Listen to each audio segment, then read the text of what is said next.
Hello student, कैसे हैं आप लोग? स्टूडेंट, आशा करते हैं आप लोग अच्छे होंगे। कल कुछ टेक्निकल प्रॉब्लम के कारण वीडियो नंबर 2 जय प्रौद्योगिकी का जो हमने अपलोड किया था वो पूरा नहीं हो सका। आज उस वीडियो को हम इसमें कंप्लीट करेंगे और उसके बाद आगे की टॉपिक जो है उसको भी हम लोग देखेंगे, उस पर भी डिस्कस करेंगे। तो स्टूडेंट, चलते हैं अपने वीडियो टॉपिक की ओर। हमने कार्बोहाइड्रेट के बारे में जो जानकारियां थी बताई गई आपको, और उसमें कुछ टॉपिक टेक्निकल प्रॉब्लम के कारण छूट गया, वो टॉपिक को डिस्कस करेंगे और टॉपिक को आगे बढ़ाएंगे। तो स्टूडेंट, हम ध्यान देंगे कि कार्बोहाइड्रेट का सामान्य सूत्र। तो स्टूडेंट याद रखेंगे, कार्बोहाइड्रेट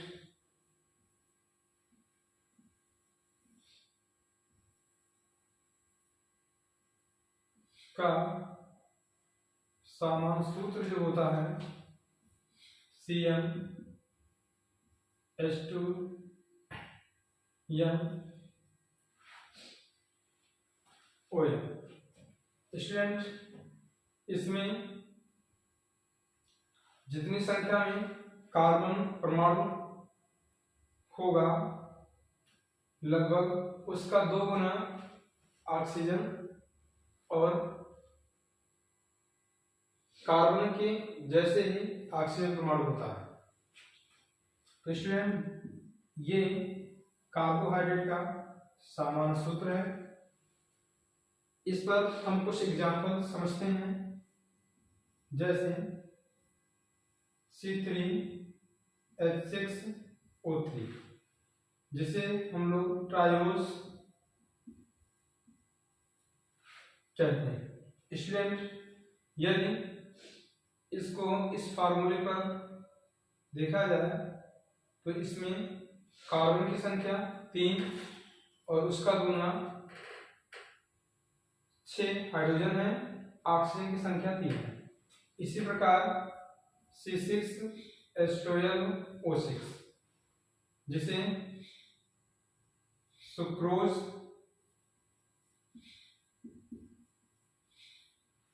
और साथ ही इसी फार्मूले पर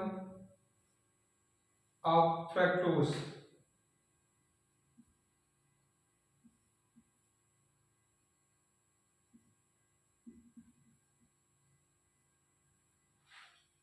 ये सभी इस फार्मूले का पालन करते हैं। स्टूडेंट, कुछ ऐसे भी यौगिक हैं जो CnH2nOl के फार्मूले पर ही होते हैं, किंतु उन्हें हम शर्करा नहीं कहते हैं। जैसे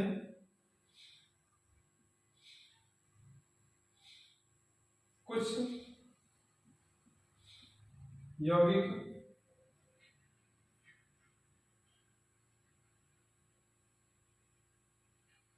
जो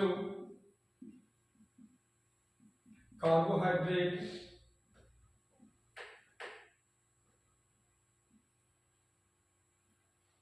नहीं होते हैं,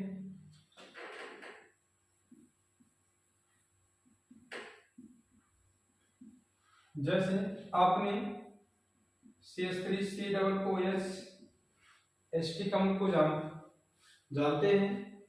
यदि इसका अणुसूत्र लिखा जाए तो इसका अणुसूत्र होता है C2H4O2। तो स्टूडेंट, ये C2H4O2 CmH2nOl के जैसा ही है, मतलब देखने में आपको लगेगा कि एस्टिक अम्ल भी क्या है, एक प्रकार का शर्करा है, जबकि ऐसा नहीं है, ये शर्करा नहीं है। ठीक इसी प्रकार से आप जानते हैं फॉर्मिक या फॉर्मेल्डिहाइड कहते हैं आप HCHO। अब अगर HCHO का अणुसूत्र लें तो इसका अणुसूत्र होता है CH2O। तो इसमें हम देखेंगे कि 1 अनुपात और कार्बन का और 2 अनुपात में हाइड्रोजन और 1 अनुपात में क्या है, ऑक्सीजन। तो ये भी ठीक इसी फार्मूले पर कार्य कर रहा है, किंतु ये कार्बोहाइड्रेट नहीं। ऐसे कुछ हमारे पास और एग्जांपल हैं, जैसे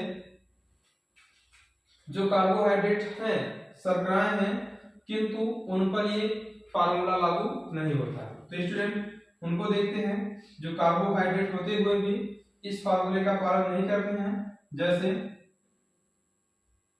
डीऑक्सीराइबोज,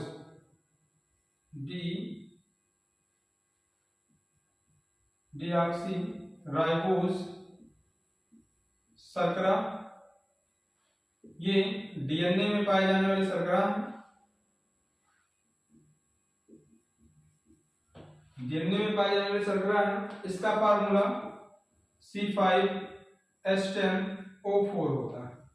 तो स्टूडेंट ये एक प्रकार की शर्करा है, लेकिन इसमें CmH2m का फार्मूला लागू नहीं होता। तो क्या ये कार्बोहाइड्रेट नहीं है? बिल्कुल। स्टूडेंट ध्यान रखिएगा, ये फार्मूला लागू नहीं हो रहा, फिर भी ये क्या है, कार्बोहाइड्रेट है। तो ध्यान रखेंगे, कार्बोहाइड्रेट कुछ ऐसे भी यौगिक हैं जो कार्बोहाइड्रेट के फार्मूले को सामान्य सूत्र का पालन करते हैं, किंतु कार्बोहाइड्रेट नहीं होते। जैसे हमने देखा एसिटिक अम्ल हो गया, एस्टेल्डिहाइड हो गया, और दूसरा डीऑक्सीराइबोज शर्करा जो इस फार्मूले का पालन नहीं करता है, फिर भी क्या है, शर्करा है। तो स्टूडेंट इस प्रकार से कार्बोहाइड्रेट को परिभाषित करना थोड़ा कठिन होगा कि ऐसे जटिल कार्बनिक यौगिक जिनमें कार्बन, हाइड्रोजन और ऑक्सीजन 1:2:1 के अनुपात में मिले होते हैं, उन्हें कार्बोहाइड्रेट कहा जाता है।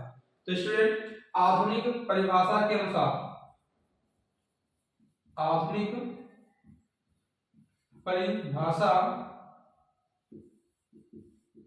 अनुसार इसे हम परिभाषित कर सकते हैं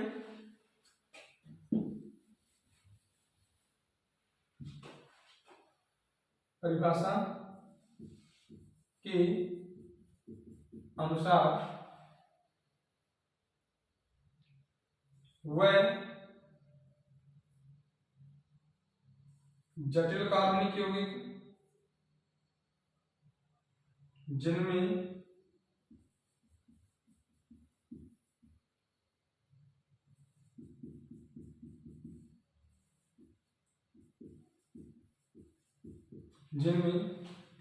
पॉलीहाइड्रॉक्सी,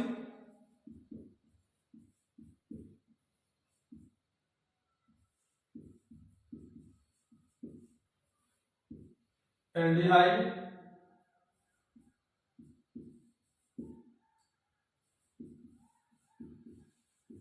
और पॉलीहाइड्रॉक्सी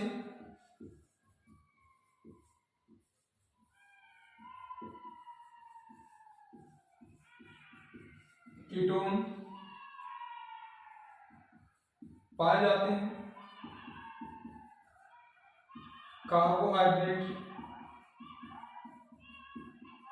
कहलाते हैं।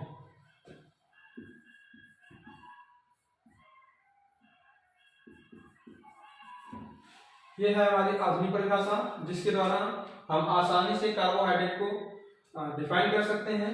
वह जटिल कार्बनिक यौगिक जिनमें पॉलीहाइड्रॉक्सी एल्डिहाइड और पॉलीहाइड्रॉक्सी कीटोन पाए जाते हैं, उन्हें कार्बोहाइड्रेट कहा जाता है। अब इसमें बात करते हैं हम पॉलीहाइड्रॉक्सी एल्डिहाइड या पॉलीहाइड्रॉक्सी कीटोन क्या होते हैं। तो स्टूडेंट ऐसे कार्बनिक यौगिक हों जिनमें एल्डिहाइड समूह और कीटोन्स का समूह उपस्थित होते हैं, या उसमें एल्डिहाइड समूह हो या फिर कीटोन समूह, उसके साथ बहुत सारे हाइड्रॉक्सी समूह भी उपस्थित हों। जैसे ग्लूकोज का फार्मूला हम लेते हैं CHO single bond C, OH single bond H, single bond H, single bond OH, single bond OH, single bond H, single bond OH, single bond H। Student 1 2 3 4 5 और छठा कार्बन हमारा हो जाएगा CH2OH। तो स्टूडेंट ये ग्लूकोज का formula है।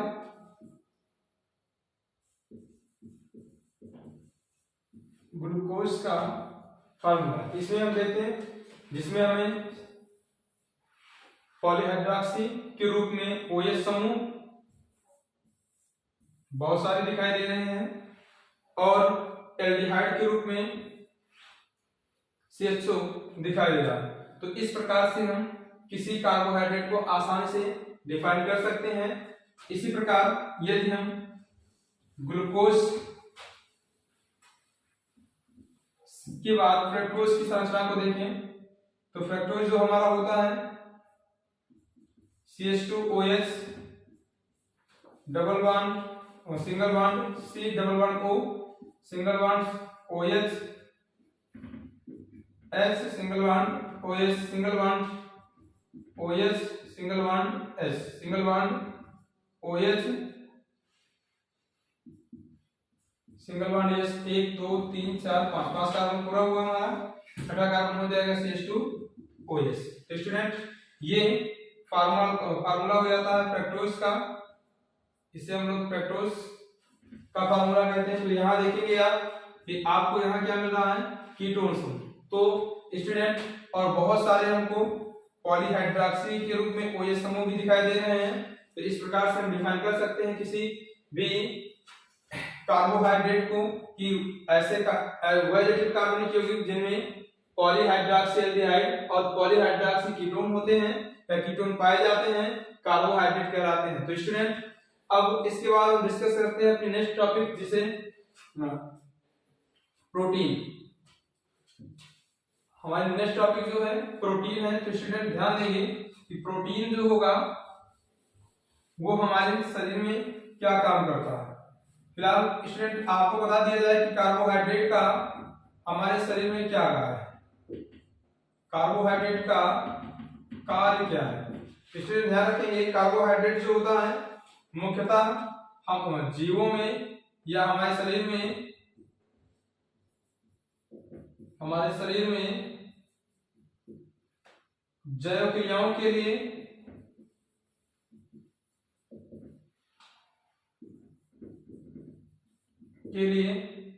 Energy में ऊर्जा उत्पन्न करने का कार्य करता है। ये इसका मुख्य कार्य है और साथ साथ ये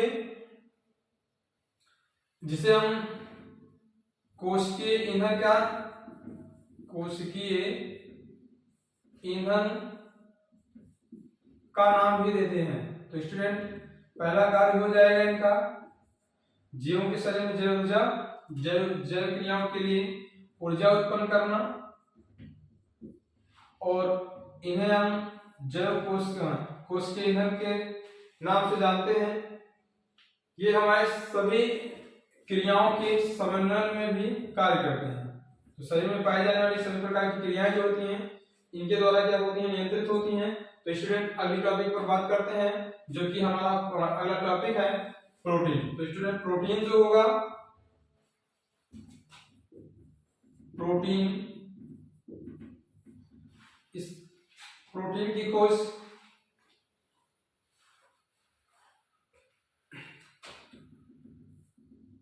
मुलर नामक वैज्ञानिक ने किया। तो स्टूडेंट याद रखेंगे प्रोटीन जो होगा वो हमारा जटिल कार्बनिक यौगिक है,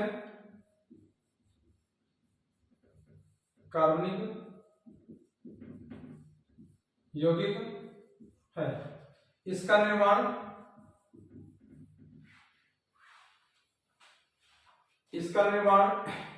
कार्बन, हाइड्रोजन, ऑक्सीजन और नाइट्रोजन के संयोग से होता है, जिसमें नाइट्रोजन की मात्रा बहुत ही अल्प होती है।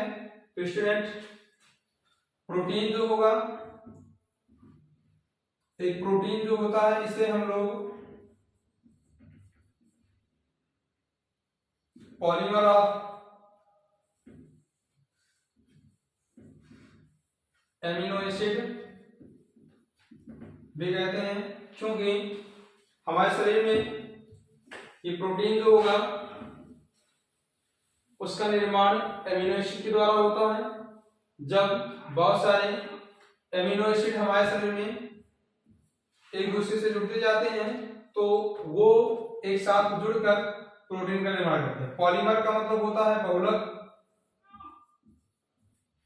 इसे हम बहुलक कहते हैं। तो स्टूडेंट बहुलक जो होगा, बहुलक और एमिनो एसिड जो होगा उसे हम लोग एमिनो अम्ल के नाम से जानते हैं। स्टूडेंट इसका मतलब हुआ कि जब बहुत सारे एमिनो एसिड एक दूसरे से अटैच होते जाते हैं तो प्रोटीन का निर्माण होता है। तो स्टूडेंट वो एमिनो एसिड कितने प्रकार के पाए जाते हैं?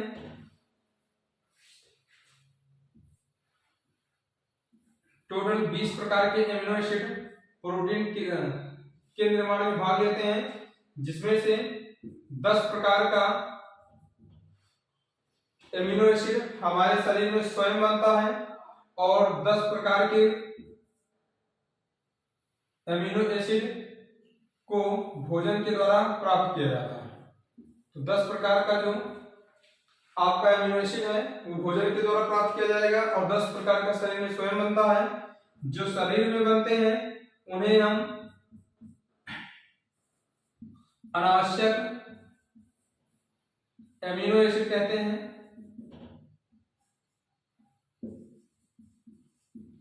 और जिनका निर्माण या जिनको भोजन से प्राप्त किया जाता है उन्हें आवश्यक एमिनो एसिड कहते हैं। एमिनो एसिड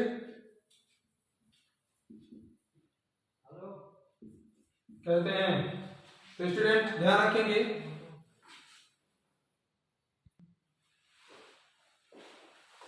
तो स्टूडेंट हमने देखा कि एमिनो एसिड जो हमारे शरीर में पाए जाते हैं वो 20 प्रकार के होते हैं, जिसमें से 10 प्रकार का एमिनो एसिड हमारे शरीर में स्वयं बन जाएगा, मतलब हमारे शरीर में ही बनता है। और 10 प्रकार के एमिनो एसिड जो होते हैं हम भोजन से प्राप्त करते हैं।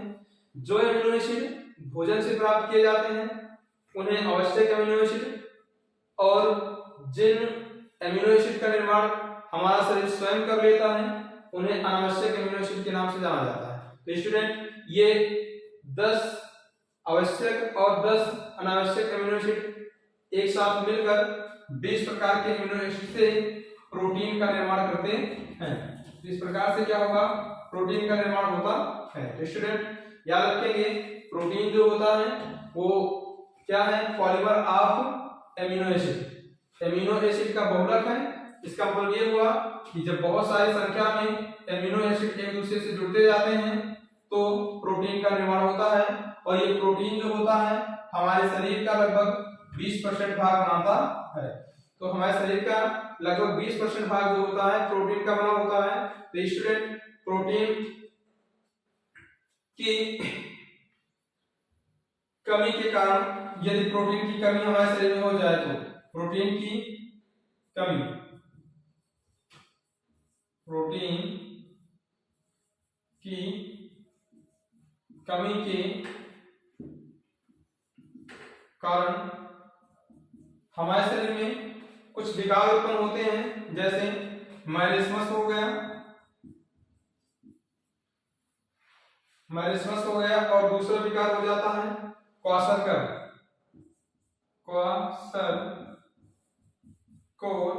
ये दो विकार उत्पन्न होते हैं प्रोटीन की कमी से। यदि स्टूडेंट हमारे शरीर में प्रोटीन की कमी होगी तो इस प्रकार के रोग, इस प्रकार के विकार जो होते हैं आ जाते हैं। ये विकार मुख्यतः बच्चों में देखे जाते हैं, ज्यादा प्रभावी शिशुओं में होते हैं।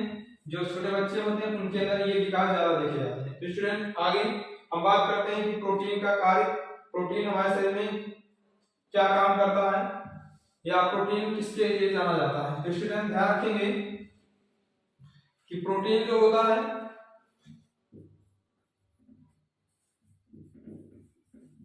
प्रोटीन का कार्य।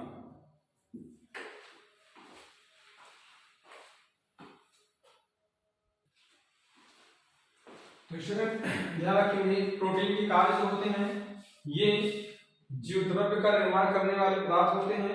मतलब जीवद्रव्य का निर्माण हो उसमें प्रोटीन महत्वपूर्ण भूमिका निभाते हैं।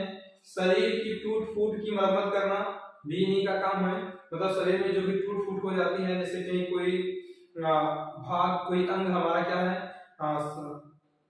चोट लग जाए या कहीं घाव हो जाए तो उसकी मरम्मत के लिए भी उत्तरदायी प्रोटीन ही है। ये बाल मांसपेशियों तथा त्वचा का मुख्य घटक है। मतलब बाल जो है हमारा त्वचा मांसपेशियों का मुख्य घटक है। मतलब इनके निर्माण में भी अहम भूमिका निभाते हैं। ये उपापचय के लिए आवश्यक ऑक्सीजन वसा तथा दूसरे पदार्थों का परिवहन करते हैं। मतलब हमारे शरीर में होने वाली जो उपापचय क्रिया है उसके लिए ऑक्सीजन का वसा का और दूसरे अन्य जो पदार्थ होते हैं उनके परिवहन में भी क्या करते हैं मदद करते हैं। तो स्टूडेंट वीडियो यदि अच्छी लगी हो तो अपने दोस्तों के साथ शेयर करें, वीडियो को लाइक करें। अगर चैनल पर नए हैं तो चैनल को सब्सक्राइब करें। स्टूडेंट इसी के साथ हम ये वीडियो समाप्त करते हैं। अगली वीडियो इसी प्रकार से आपको मिलती रहेगी। धन्यवाद।